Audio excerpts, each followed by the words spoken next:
ప్రయత్నంలో ఒకరి మీద ఒకరు ఆరోపణలు చేసుకుంటూ ప్రజలకు సంబంధం లేని విషయాలలో ఈరోజు ఒకరి మీద ఒకరు తిట్టుకుంటూ కాలయాపన చేసేటువంటి ప్రయత్నం చేస్తూ ఉన్నారు.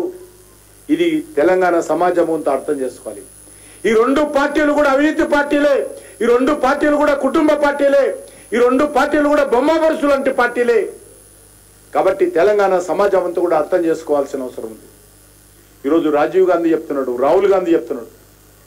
రాహుల్ గాంధీ ఏమంటున్నాడు? ఈరోజు రాజ్యాంగం గురించి మాట్లాడుతున్నాడు. ఆయన మొన్న ఢిల్లీలో స్టేట్మెంట్ ఇచ్చాడు. ఆర్ఎస్ఎస్ బీజేపీ తోటి కాదు కొట్లాడాల్సింది, భారత రాజ్యంతో కొట్లాడంటాడు. సిగ్గుండాలి ఈరోజు కాంగ్రెస్ పార్టీకి. ఏం మాట్లాడుతూ ఉన్నాడు మీ నాయకుడు? ఎవరి మీద కొట్లాడాలంటున్నాడు? ఎవరి మీద పోరాటం చేయాలనుకుంటున్నాడు? భారత రాజ్యం మీద పోరాటం చేయడం అంటే భారత రాజ్యాంగం మీద పోరాటం చేయడం. డాక్టర్ బాబాసాహెబ్ అంబేద్కర్ రూపకల్పన చేసినటువంటి రాజ్యాంగం మీద రాహుల్ గాంధీ మాట్లాడుతున్నాడు. ఈరోజు అందుకే అడుగుతా ఉన్నాను, ఈరోజు రాహుల్ గాంధీ హైదరాబాద్కు వస్తారట, తెలంగాణకు వస్తారట.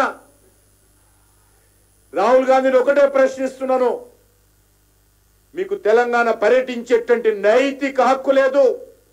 ఎన్నికలకు ముందు హామీలు ఇచ్చారు, రాజ్యాంగాన్ని రక్షిస్తామని చెప్పారు, కాన్స్టిట్యూషన్ పుస్తకాన్ని ఎంబడి పెట్టుకొని తిరిగారు. 100 రోజులు అమలు చేస్తున్నటువంటి 6 గ్యారంటీలు ఎక్కడ పోయినాయి? 420 సబ్ గ్యారంటీస్ ఎక్కడ పోయినాయి? అవి అమలు చేయకుండా ఈరోజు తెలంగాణలో అడుగు పెట్టేటువంటి నైతిక హక్కు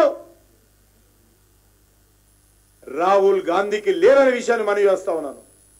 రాహుల్ గాంధీ, నువ్వు తెలంగాణకు వచ్చే ముందు నా తెలంగాణ ఆడబిడ్డలకు, మా తల్లులకు, మా మాతృలకు నెలకు 2500 రూపాయలు ఇస్తా ఉన్నావు కదా.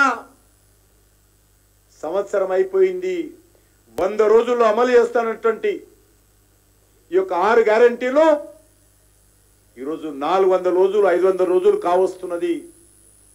6 గ్యారంటీలు ఇచ్చిన తర్వాతనే రాహుల్ గాంధీ తెలంగాణలో అడుగు పెట్టాలి. నిరుద్యోగ యువతకు జాబ్ క్యాలెండర్ ప్రకటించి ఉద్యోగాలు భర్తీ చేస్తా అన్నావు. ఎక్కడ పోయింది జాబ్ క్యాలెండరు? మీరు ప్రకటించినటువంటి జాబ్ క్యాలెండరు అది దొంగ క్యాలెండరు. ఎన్నికలకు ముందు మీరు ప్రకటించినటువంటి జాబ్ క్యాలెండరు అమలు చేయలేనటువంటి జాబ్ క్యాలెండర్ అది. ప్రజలను, నిరుద్యోగ యువతను మోసం చేసినటువంటి జాబ్ క్యాలెండర్ అది. కాబట్టి ఈరోజు ఆ జాబ్ క్యాలెండర్ ఎందుకు అమలు చేయలేదు? తెలంగాణ గడ్డ మీద అడుగు పెట్టే ముందు రాహుల్ గాంధీ చెప్పాలి. నిరుద్యోగ యువతకు నిరుద్యోగ భృతి ఇస్తానన్నావు, నెలకు 4000.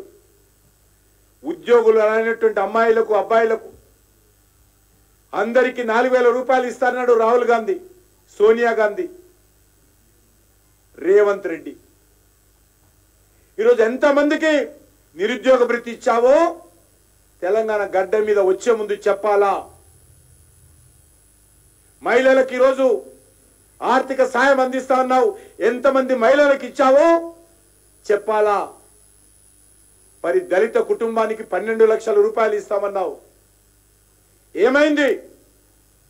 ఈరోజు రైతులు పండించేటువంటి పంటల మీద 10 పంటలకు బోనస్ ఇస్తామన్నావు, ఎక్కడ పోయింది బోనస్? చివరకు ధాన్యం ఒకటే ఇస్తానని, ఆ ధాన్యం కూడా సన్న ధాన్యం అని దాన్ని కూడా వంకలు పెట్టి ఆ యొక్క సన్నధాన్యం కూడా ఈరోజు కొనలేనటువంటి పరిస్థితుల్లో, పత్తి మీద ఇస్తానన్నాడు బోనస్, ఈరోజు ఇవ్వాల. ఇచ్చినటువంటి హామీలు అమలు చేయకుండా ఈరోజు రాజ్యాంగం పేరుతో పచ్చి అబద్ధాలు మాట్లాడుతూ, పచ్చి విష ప్రచారం చేస్తూ ఈరోజు రాహుల్ గాంధీ కాంగ్రెస్ పార్టీ రాజకీయాలు చేస్తా ఉన్నది.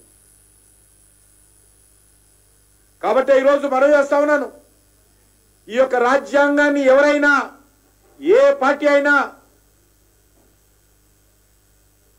రాజ్యాంగాన్ని నిర్వీర్యం చేసిందంటే, రాజ్యాంగాన్ని అవమానం చేసిందంటే రాజ్యాంగాన్ని మార్చిందంటే, డాక్టర్ బాబాసాహెబ్ అంబేద్కర్ అవమానం చేసిందంటే, డాక్టర్ బాబాసాహెబ్ అంబేద్కర్ బతుకున్నప్పుడు ఎన్నికల్లో పోటీ చేస్తే ఓడించింది ఎవరంటే మొదటి ముద్దాయి కాంగ్రెస్ పార్టీ, నెహ్రూ కుటుంబము డాక్టర్ బాబాసాహెబ్ అంబేద్కర్ మీద అనేక రకాల కుట్రలు చేసి ఆయన చివరి శ్వాస వరకు అవమానాలతో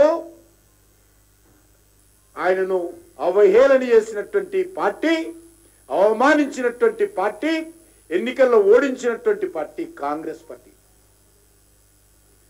భారతీయ జనతా పార్టీ డాక్టర్ బాబాసాహెబ్ అంబేద్కర్ ను అన్ని రకాలుగా గౌరవించినటువంటి పార్టీ. డాక్టర్ బాబాసాహెబ్ అంబేద్కర్ చిత్రపటాన్ని పార్లమెంటులో పెట్టినటువంటి party Bharatiya Janata party. Doctor Babasaheb Ambedkar కు భారత రత్న ఇచ్చినటువంటి party Bharatiya Janata party. Doctor Babasaheb Ambedkar జన్మించిన స్థలము, డాక్టర్ బాబాసాహెబ్ అంబేద్కర్ దీక్ష తీసుకున్నటువంటి నాగపూర్లో దీక్షా స్థలము, డాక్టర్ బాబాసాహెబ్ అంబేద్కర్ అంతిమ శ్వాస వదిలినటువంటి ఢిల్లీలో ఇల్లు, డాక్టర్ బాబాసాహెబ్ అంబేద్కర్ చదువుకున్నటువంటి లండన్లో ఇల్లు, డాక్టర్ బాబాసాహెబ్ అంబేద్కర్ అంతర్కిలో జరిగినటువంటి బాంబేలో స్థలము. ఈ 5 స్థలాలలో పంచతీర్థ పేరుతో ఈరోజు అద్భుతంగా డాక్టర్ బాబాసాహెబ్ అంబేద్కర్ జ్ఞాపకార్థము, సంస్మరణార్థము, ఆయన స్ఫూర్తితో ఈరోజు నిర్మాణాలు చేపట్టినటువంటి పార్టీ భారతీయ జనతా పార్టీ. నరేంద్ర మోడీ గారు మనం చేస్తున్నారు. మీ ముఖాలకు ఎప్పుడైనా మీ కుటుంబాల గురించే మాట్లాడారు తప్ప జవహర్లాల్ నెహ్రూ గురించి పేరు పెట్టుకుందాం, ఇందిరాగాంధీ పేరు పెట్టుకుందాం, రాజీవ్ గాంధీ పేరు పెట్టుకుందాం అనే ముఖాలే తప్ప మీరు ఏ రోజు కూడా డాక్టర్ బాబాసాహెబ్ అంబేద్కర్ గురించో, సర్దార్ వల్లభాయ్ పటేల్ గురించో, ఇటీవల స్వర్గస్థులైనటువంటి పివి నరసింహారావు గురించో వీళ్ళకి ఆలోచన లేదు. ఎటువంటి పార్టీ అంటే కాంగ్రెస్ పార్టీకి వర్కింగ్ ప్రెసిడెంట్గా ఉన్నటువంటి పివి నరసింహారావు, కాంగ్రెస్ పార్టీ నేతృత్వంలో ప్రధానమంత్రిగా సేవలు చేసినటువంటి పివి నరసింహారావు, కాంగ్రెస్ పార్టీకి